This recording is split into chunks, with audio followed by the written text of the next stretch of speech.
Greetings to all the New York State PTA leaders who are attending this virtual workshop entitled, How to Have a Meaningful Discussion with Your Child's School Counselor.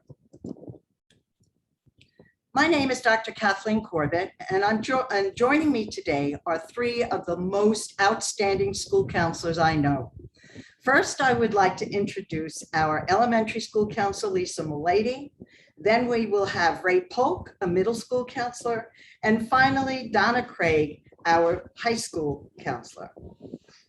However, before we begin, I would like to share with you a little background information that I hope helps you better understand the work of school counselors. School counselors teach and help students apply academic strategies. They also help students manage their emotions, as well as we teach students how to apply interpersonal skills. Hopefully you already know that school counselors work with parents and guardians on a variety of topics that affect their child. One example at the high school level might be post-secondary options, such as higher education, military, workforce, etc. This slide has just a few of the school counselor roles, and you may not be aware of some of these. We assist students with academic planning and goals. We teach students lessons based on student success standards. We also do short-term counseling with students and make referrals for longer needed support. Counselors collaborate with families, teachers, and administrators to ensure student success. We advocate for students at individual education planning meetings and other student-focused meetings. We also analyze data to identify student issues, needs, and challenges. Similar to classroom practitioners, school counselors have a curriculum that they follow. It is known as the Comprehensive School Counseling Program. It aims to support all students, every child in the school building, in terms of maximizing opportunities for their academic achievement, ensuring their mental health, and reinforces healthy emotional choices. All counselors advocate for all students. This graphic is probably one of my favorite that I use whenever I am working with individuals or groups that may not be aware of all the services that school counselors provide. So if you take a look at the very bottom of this pyramid, tier 1, that is the school counselor. I love this because we are the support of all the other tiers, and we work with 100% of the students in the building. All right, and this occurs K through 12. Tier 2, we are involved to some extent in tier 2. This is where we would be doing group counseling, our peer helper programs, parent-teacher conferences. And at the very top, you can see the percentage there is we work with a few individual students with counseling or referral to outside services. I'd like to introduce now our elementary counselor, Lisa Mulady. Lisa? Thank you, Dr. Corbett. And thank you, PTA, for all that you do for our schools and for our students. We are in this together. I am happy to speak to you as an elementary school counselor, and I'm wondering how many parents out there actually have an elementary school counselor that they can meet with easily. Right now, New York State regulations say that every student needs access to a school counselor, but that might mean that your school counselor has a caseload of over 1,000 students and sometimes 5 buildings. So thank you, New York State PTA, for advocating with us to have a caseload of 250 kids for one counselor so we all can work together for your children. So the elementary school counselor, what do? We are experts in the developmental milestones of children. Think about your 4-year-old and think about an 11-year-old. Think of all the magnificent changes that go on in those ages. And we are experts on what you can expect your child to be able to do at each grade level. We are also able to speak to the different helpers within the building and help you to identify who is best able to help and teach your child the skills that they know. We bridge communication between parents and other staff members, but I want you to know that an elementary counselor will encourage you to speak directly to a teacher if you're having concerns with what's happening in a classroom. I'll ask you to speak directly with the principal or the psychologist. I'll go with you. But it's important to know that we are helping and standing by you, the parent, as we are standing by the children as well. The next slide. Now, I want you to think of your child as a car. Imagine this. When you're getting ready to meet with an elementary school counselor, pretend it's the same as going to take your car in for a tune-up. Be able and ready to talk about what you are seeing, hearing, and experiencing. And it's very important to note, whenever you start to have a worry or concern about your child, think about when it's happening, what time of day, how often is it happening? Because if you go to a school counselor and say, this always happens or this never happens, it's hard to pinpoint a behavior or a goal that we want to work on together to teach your child. Remember, we are educators and we're looking at skills and we're looking at growth. So being able to pinpoint what you're concerned with will help us to really look at, what do you want to see get done? Remember broad goals. I want my child to listen. Don't we all? And so it's important to really pinpoint, what does listening mean to you? Does it mean you need your child to be ready to get on the school bus? Does it mean that you want your child to complete their homework? Does it mean that you want your child to clean their room? It could mean all of them, but your counselor may say, let's break this down and let's do it one step at a time, because we will see your child through different eyes.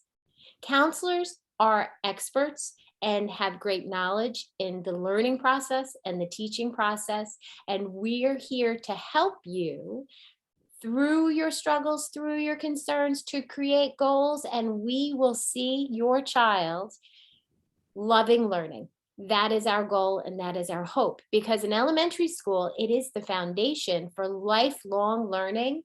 And whether your child goes to college or they embark on a career, it's about learning and moving forward and loving the process of being the best person you can be. Thank you, Dr. Corbett.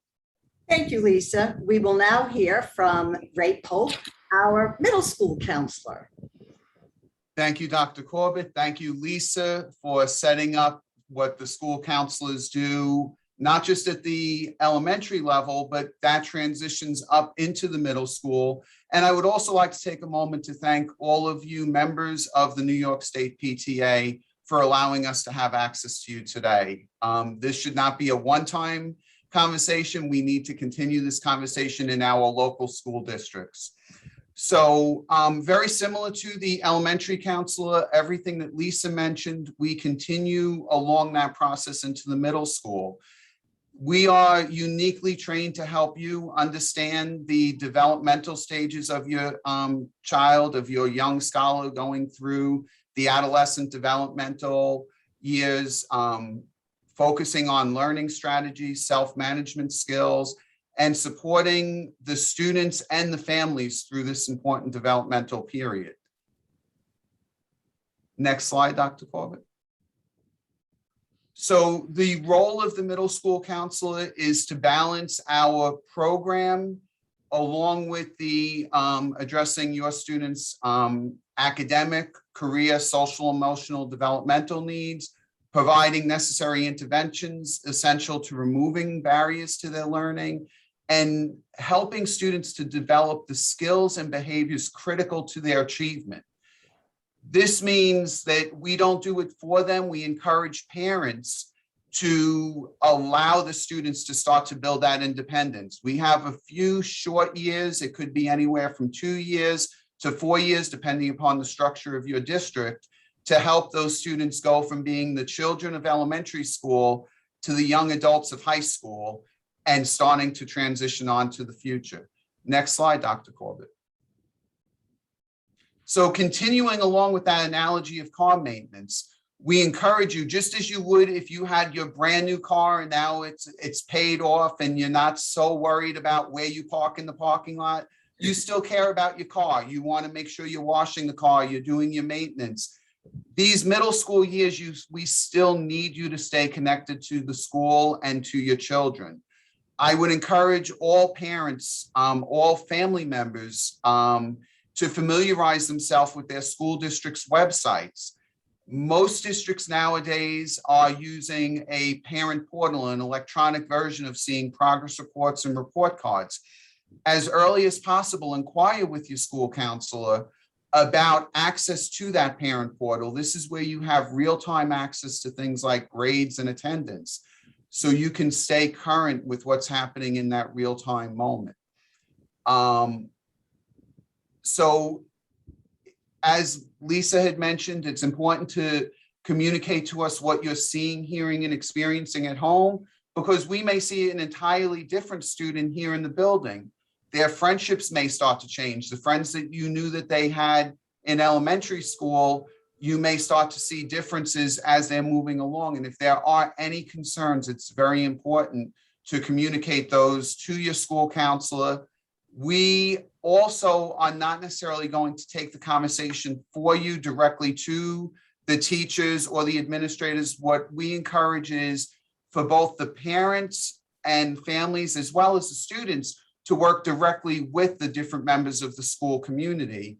And as a school counselor, we will stand and sit with you in those meetings if necessary, and we'll help to prepare for before the meeting to make sure that we're advocating properly for your students.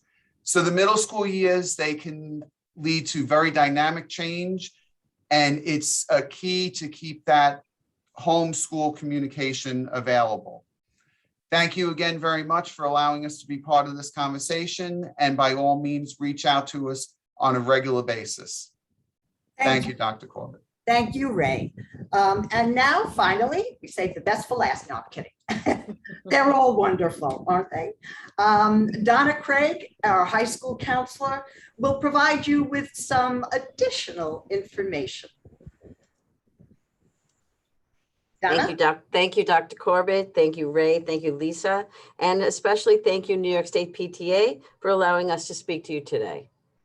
Imagine, we're going to keep the analogy of the car. Your car is getting older. As Ray mentioned before, you might not have that much time to put into washing your car, to putting into the maintenance, into the tune-up. But that extra care that you give your new car may not have carried over through the years. But maintaining an older car often needs extra attention in order to keep it running.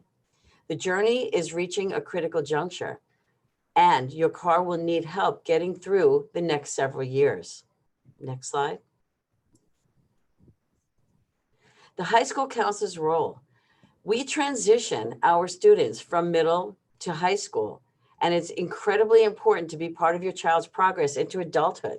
This is where the nuts and bolts of their entire education comes into fruition, where they're going to start making decisions for themselves, which may affect them into their adult lives.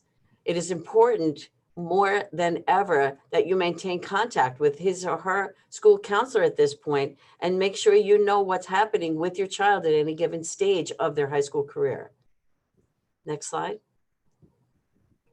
The high school counselor, it helps all students understand what is needed to be able to maintain a high school diploma. They navigate through high school successfully and help with all aspects of post-secondary planning and career paths. Understand what is expected and what to expect once they earn their high school diploma and are leaving high school. Remember, transitioning to high school can be tough, but transitioning out of high school is even tougher. There are students that there's the fear of the unknown, and to know that nurturing that is happening throughout their academic careers so far may not carry over into post-secondary planning and post-secondary and into adulthood. So we need to help them to make this transition as smoothly as possible. Next slide.